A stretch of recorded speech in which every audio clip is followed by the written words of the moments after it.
Morning बच्चों। आज हम लोग पढ़ेंगे कुछ सामान्य रोगों के बारे में। जो चैप्टर छूटा हुआ है उसको बाद में हम लोग कवर करेंगे। ये छोटा चैप्टर है इसलिए इसको पढ़ा दे रही हूँ मैं आपको, ठीक है। सामान्य रोग, आप लोग रोग के बारे तो जान रहे हो ना। रोग मतलब वो चीज़ है जिससे व्यक्ति अस्वस्थ हो जाता है, ठीक है। तो रोग जो होता है दो प्रकार का होता है, एक होता है संक्रामक और एक होता है असंक्रामक। संक्रामक रोग वो रोग होता है जो रोगी व्यक्ति के संपर्क में आने से स्वस्थ व्यक्ति को भी रोगी बना देता है, उसको क्या कहते हैं? संक्रामक रोग कहते हैं। और असंक्रामक रोग किसे कहेंगे? असंक्रामक वो रोग वे रोग होते हैं जो संक्रमित मनुष्य से स्वस्थ मनुष्य तक नहीं फैलते हैं। देखो, संक्रामक रोग में वे रोग आएंगे जैसे कि सर्दी, जुखाम, है ना, ये सब संक्रामक रोग होंगे। और असंक्रामक रोग में जैसे कि टीबी है ना, मलेरिया है, ये सब है, ये असंक्रामक रोग होते हैं। मतलब जिसमें हम रोगी के पास जाएंगे तो भी स्वस्थ मनुष्य तक नहीं आता है, वो होता है असंक्रामक रोग, ठीक है। तो हम जानेंगे अभी कि रोग कैसे फैलते हैं, किन कारणों से फैलते हैं और कौन से रोग फैलते हैं और किन के द्वारा फैलते हैं, ठीक है। जो संक्रामक रोग होते हैं वो जीवाणु, प्रोटोजोआ, विषाणु और कृमि आदि के कारण फैलते हैं, ठीक है। इन सूक्ष्म जीवों के कारण फैलते हैं और किसके द्वारा किस किस माध्यम से फैलते हैं और कौन कौन से रोग फैलते हैं, यहाँ पे उनका पूरा दिया हुआ है। देखो, वायु, जल, धूल के कण, संक्रमित वस्तुएं, मानव मल एवं गंदगी, मच्छर, मक्खी और कुत्ता, ये जो इससे जो होता है, मतलब इनके कारण से ही ये सारे रोग फैलते हैं। जैसे यहाँ पे वायु से सर्दी, जुकाम, टीबी हो सकता है, मतलब वायु के माध्यम से ना रोगी व्यक्ति से स्वस्थ व्यक्ति तक पहुँच सकता है। जल के माध्यम से, है ना, दस्त, अतिसार, पोलियो, पाचन तंत्र संबंधी रोग। धूल के कण से श्वसन तंत्र संबंधी रोग होते हैं। संक्रमित वस्तुओं से सर्दी, जुकाम, तपेदिक, ये जो होते हैं, है ना। मानव मल एवं गंदगी से पाचन तंत्र संबंधी रोग होता है। मच्छर से मलेरिया, फाइलेरिया हो सकता है। मक्खी से हैजा, पोलियो हो सकता है। कुत्ता से रेबीज हो सकता है और सीधे संपर्क में आने से एड्स हो सकता है, ठीक है। तो ये जो होते हैं इन माध्यमों से ये सारे रोग रोगी व्यक्ति से स्वस्थ व्यक्ति तक फैल सकते हैं, ठीक है। ये रोग संचरण की विधि दिया है ना। देखो, ये स्वस्थ मनुष्य है, ये संक्रमित मनुष्य है। जब संक्रमित हो जाते हैं तो मनुष्य का जो शरीर है वो टूट जाता है, मतलब झड़ जाता है ना, सूख जाता है। चलो, संक्रामक रोगों के बारे में हम लोग पहला हैजा पढ़ेंगे।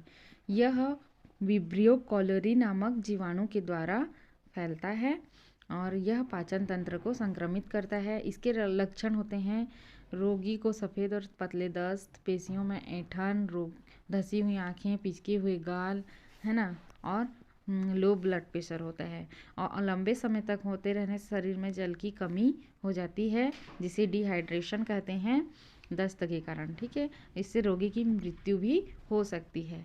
इससे बचाव क्या है? ताज़ा भोजन, स्वच्छ भोजन करें, संक्रमित भोजन नहीं करना चाहिए। गंदे जल के कारण यह रोग होता है, इसलिए जल का उचित प्रबंधन होना चाहिए, ठीक है। उबाल कर ठंडा किया गया पानी पीना चाहिए, है ना। रोगी के मल और उल्टी को गर्म राख या चूना डालकर दूर फेंकना चाहिए जिससे और न फैले रोग, ठीक है। रोगी व्यक्ति को जीवन रक्षक घोल ORS बार बार देना चाहिए, है ना, जान रहे हो ना, दस्त में यही दिया जाता है। और हैजे का टीका लगवाना चाहिए। और टीके का प्रभाव क्या होता है? 6 माह तक रहता है किसी भी टीके का प्रभाव। टीकाकरण आगे पढ़ोगे 9th क्लास में, ठीक है। जीवन रक्षक घोल कैसे बनाते हैं इसको देखो, ये इम्पोर्टेंट है, ठीक है।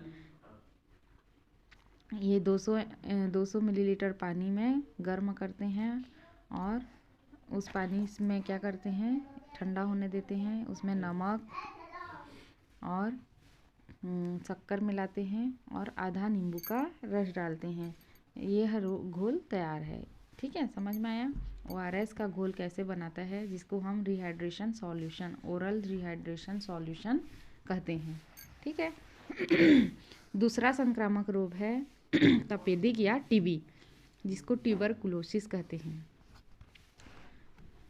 यह जीवाणु से होने वाला रोग है यह हवा द्वारा प्रवेश करता है स्वस्थ व्यक्ति तक, रोगी व्यक्ति से स्वस्थ व्यक्ति तक, और यह फेफड़ा के साथ मस्तिष्क, आंख और दांत को भी प्रभावित करता है। यह ट्यूबरकुलोसिस जीवाणु नामक सूक्ष्म जीव से होता है।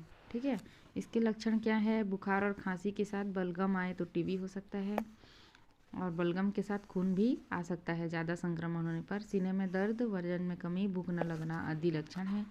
ठीक है, और इससे क्या बचाव है? सदस्य को अलग और स्वच्छ आरामदायक कमरे में रखना चाहिए। रोगी का उपयोगी वस्तु को प्रयोग नहीं करना चाहिए। खांसते सींचते समय मुंह को ढकना चाहिए। घनी आबादी, नमी और अंधेरे, धूल भरे प्रदूषित वातावरण से दूर रहना चाहिए। रोगी के थूक को राख मिट्टी से ढककर दूर फेंकना चाहिए।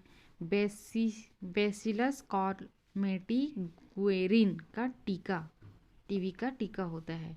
ठीक है, इसके बचाव के लिए प्रभावकारी होता है। लंबे समय तक विशेष प्रतिजैविक एंटी ट्यूबरकुलर ड्रग के सेवन से इस रोग को नियंत्रित किया जा सकता है। ठीक है, और 24 मार्च को प्रत्येक वर्ष विश्व वर्ल्ड टीबी डे मनाया जाता है, और 1 दिसंबर को प्रतिवर्ष विश्व एड्स दिवस मनाया जाता है। ठीक है, इसको याद रखना, हो सकता है आ जाए, है ना। उसके बाद है मोती झरा या मियादी बुखार, टाइफाइड जिसको बोलते हैं। इसका जो जीवाणु होता है साल्मोनेला टाइफी नामक जीवाणु से होता है, और इसमें रोगी के थूक, उल्टी, मलमूत्र में जीवाणु होते हैं जो मक्खियों द्वारा भोजन और जल स्रोत में पहुंचकर उन्हें दूषित करते हैं। ठीक है, दूषित भोजन एवं जल के सेवन से ये रोगाणु स्वस्थ व्यक्ति की आंत में पहुंचकर उसकी दीवार को क्षतिग्रस्त करते हैं, जिससे रोगी को लगातार बुखार रहता है। इसके क्या लक्षण हैं? सिर दर्द और बुखार रहता है। पहले सप्ताह में शरीर का तापमान हमेशा बढ़ेगा, दूसरे में तेज बुखार, तीसरे और चौथे में बुखार कम हो जाता है, और निश्चित समय पर बुखार के चढ़ने उतरने के कारण इसे मियादी बुखार कहा जाता है। मतलब बुखार आता है, जाता है। ठीक है।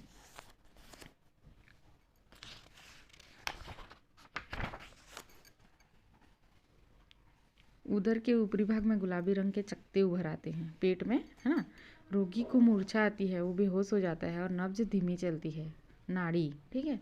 संक्रमण के 10-15 दिन बाद रोग के लक्षण दिखाई देते हैं। रोगी को बेचैनी, सिर और आमाशय में दर्द, पतले दस्त के साथ रक्त वाहिनियों में रक्त जमने की संभावना, हेमरेज मतलब खून का थक्का होने की संभावना रहती है। मतलब ये थोड़ा जानलेवा हो सकता है।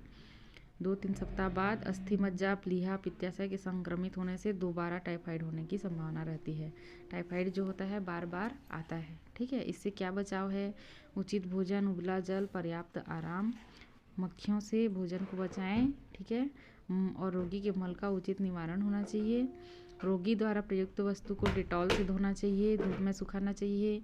थूक, उल्टी आदि, दस्त आदि को राख और चूना डालकर दूर फेंकना चाहिए।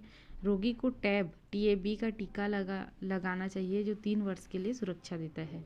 प्रतिजैविकों के प्रयोग से इस रोग पर नियंत्रित किया जा सकता है। ठीक है, हैजा, तपेदिक और टाइफाइड जो होते हैं सूक्ष्म जीव जीवाणु द्वारा होने वाले रोग हैं, और रोग उत्पन्न करने वाले सूक्ष्म जीवों को रोगोत्पादक सूक्ष्म जीव या पैथोजन कहा जाता है, या रोगाणु कहा जाता है। तो ये हो गया जीवाणु द्वारा उत्पन्न रोग।